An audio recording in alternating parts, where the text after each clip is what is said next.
করে বলল, আমার একটি দাসী আছে, ওর হাত কেটেই দেখুন আপনাদের কার সিদ্ধান্ত সঠিক। মানুষ কত নির্মম হলে এমন একটি সামান্য তুচ্ছ জিনিসের জন্য এত বড় কঠিন সিদ্ধান্ত নিতে পারে তা বলার অপেক্ষা রাখে না। মনিব যখনই রাবেয়াকে খাবার টেবিলে ডাক দিল, রাবেয়াও অমনি খাবার টেবিলে মনিবের সামনে হাজির হলো। প্রাণী তথ্যবিদ বলল, এই মেয়েটার হাত কেটে প্রমাণ করে নিন। রাবেয়াকে চেপে ধরে তার হাত কেটে দেখে যে পাখির জোড়ার হাড়ের সাথে মানুষের জোড়ার হাড়ের কতটা পার্থক্য রয়েছে। রাবেয়ার খুবই কষ্ট হলো। প্রায় মাসখানে পরে আস্তে আস্তে তার ক্ষত ভালো হলো। আল্লাহর আরশ পর্যন্ত না কেঁপে পারেনি। একথা গভীর রাতে যখন পৃথিবীর মানুষ এবং পশু পাখি, গাছপালা, তরুলতা, আকাশ জমিন সমস্ত কিছু ঘুমিয়ে পড়ল, তখনই রাবেয়া দু হাত তুলে আল্লাহর কাছে বললেন, হে পরম দয়ালু, হে পাক পরওয়ারদিগার আলম, আমি একটি অবলা নারী, আমি অসহায়, আমি এতিম, আমি বিপদগ্রস্ত, আমি দাসত্বের শিকলে আবদ্ধ।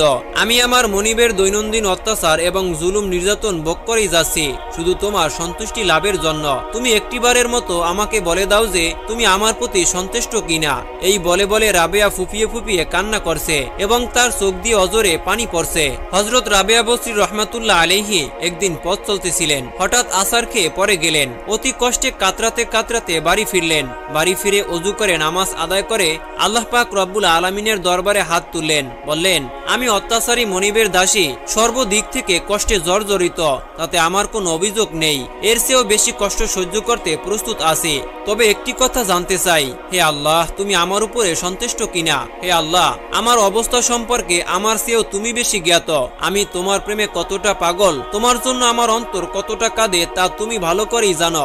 রব্বুল আলামিন, আমি দুনিয়ার কোনো কাজে শান্তি পাই না, শুধু তোমাকে সিজদা দিলেই অন্তরটা শীতল হয়ে যায়। যদি আমার ক্ষমতা থাকতো, আমি যদি দাসী না হয়ে আজাদ থাকতাম,